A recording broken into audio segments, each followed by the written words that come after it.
नमस्कार, आप सभी का हमारे इस यूट्यूब चैनल में स्वागत है। आज हम जानेंगे पावर ऑफ मंत्र, मंत्र की शक्ति। जब भगवान राम रावण का वध करने के लिए गए तो वध करने से पहले उनने आदित्य हृदय मंत्र का पाठ किया और उसके बाद अगस्त ऋषि से लेकर उसके बाद फिर रावण के ऊपर तीर चलाया। भगवान राम ने रावण को मारा तो आदित्य हृदय स्तोत्र का पाठ करा और फिर मारा। जब दशरथ ने श्रवण कुमार के ऊपर तीर चलाया तो शब्दवेदी मंत्र को पढ़ा और फिर चलाया। जब भगवान राम और दशरथ के यहाँ पर भगवान राम का और लक्ष्मण का और भरत का और शत्रुघ्न का आगमन हुआ तो श्रृंगी ऋषि ने उनको आमंत्रण जिस माध्यम से भेजा वो मंत्र के माध्यम से भेजा। चाणक्य ने जब घनानंद को पदच्युत किया तो करने के लिए अथर्ववेद के मंत्रों का पाठ किया, तब जाकर के उसे अपने पद से हटाया। महाभारत में एक बड़ी प्यारी कथा आती है बर्बरीक की। तो बर्बरीक जो है वो महाभारत शुरू होने से पहले भगवान कृष्ण के पास गए और बोले, भगवान इतनी लड़ाई करने की क्या जरूरत है? बोले मैं 3 बाण चलाता हूँ, 3 बाणों में इन सबको खत्म कर दूंगा, जितने लोग हैं इन सबको मार दूंगा, आपको किसी को मारने की जरूरत नहीं पड़ेगी। भगवान कृष्ण बोले भाई कैसे? बोले अरे बड़ी साधारण सी बात है। बोले मुझको माँ भवानी का वरदान मिला हुआ है, माँ भवानी ने मुझे वरदान दिया है और वरदान के साथ उन्होंने 3 बाण दिए हैं। बोले यदि मैं मंत्र बोलूं और पहला बाण चलाऊं तो जितने लोग मरने वाले हैं, जिन जिन का आप नाम बोलेंगे उनके माथे पर बिंदी बन जाएगी। और बोले मैं अगला मंत्र बोलूंगा और अगला बाण चलाऊंगा तो जाकर के बाण वहीं लगेगा जहां जहां पर बिंदी है, सब खत्म हो जाएंगे। भगवान कृष्ण ने कहा कि चला करके देखा और भगवान कृष्ण ने कहा कि एक काम करो, ये जो पेड़ है बरगद का पेड़ है, बोले इसमें से जितने सूखे सूखे पत्ते हैं इनको एक बार में गिरा के दिखाओ। तो बर्बरीक ने मंत्र बोला और मंत्र बोल करके एकदम तीर चलाया तो सारे के सारे सूखे पत्तों के ऊपर बिंदी बन गई।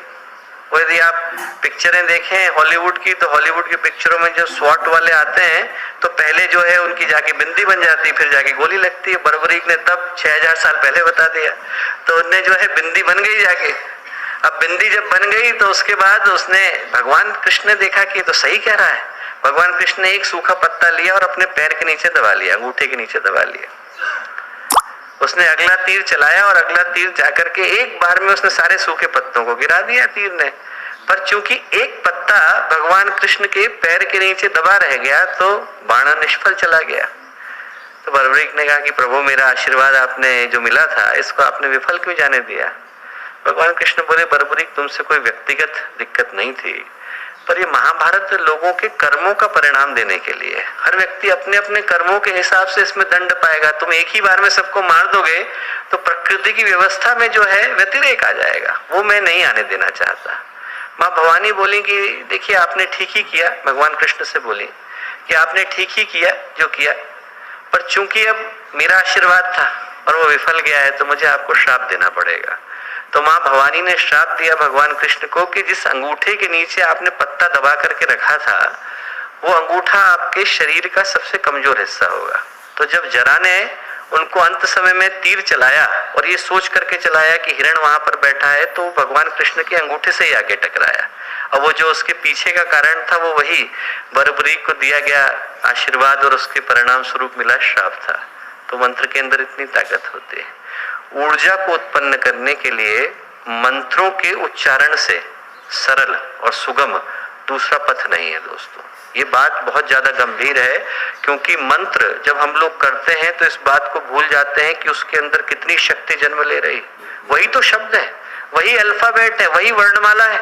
उन्हीं शब्दों को यदि हम लोग दूसरी तरह से बोलते हैं तो किसी के हृदय को सहारा दे सकते हैं। वही शब्द दूसरी तरह के बन जाते हैं तो किसी के दुख में सहारा देने वाले शब्द बन जाते हैं। नहीं तो उन शब्दों के अंदर इतनी ताकत है कि यदि हम बोल दें तो किसी व्यक्ति को इतनी बुरी तरह से आहत कर दें कि शायद वो जिंदगी भर न उबर सके। शब्द वही शब्द किसी के लिए अच्छे बन जाते हैं और किसी के लिए बुरे बन जाते हैं। हमारे शास्त्रों में 5 तरह के तत्वों का वर्णन है, उसमें से जो आकाश तत्व है उसकी उपासना के लिए मंत्र माध्यम है। और इसीलिए मंत्र जो है शब्द का सहारा लेते हैं, क्योंकि आकाश की तन्मात्रा शब्द है। और जब हम शब्द बोलते हैं तो ध्वनि भी होती है और ऊर्जा भी निकलती है, आवाज भी होती है और ऊर्जा भी निकलती है। वैसे ही जब हम मंत्र बोलते हैं तो उसके आवाज का भी असर आता है, उसकी ध्वनि का भी असर आता है। यदि उन स्थानों पर आप चलाओ जिन स्थानों पर मंत्र बोला जा रहा है तो आदमी की भावनाएं बदलने लगती हैं, आदमी की सोच बदलने लगती है। बहुत प्रसिद्ध प्रयोग उन लोगों ने करके देखा अमेरिका में कि उन स्थानों पर जहां पर व्यक्ति अपराधी थे, जहां पर व्यक्तियों को दिक्कत थी, समस्याएं थी और आदमी मानसिक रूप से विक्षिप्तता की स्थिति में था, वहां पर एकदम शांति के मंत्रों को चलाया, शांति के मंत्रों को चलाया।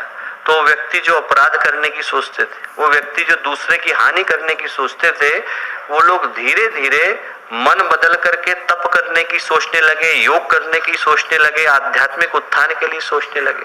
ध्वनि का अपना प्रभाव पड़ता है और ऊर्जा का अपना प्रभाव पड़ता है।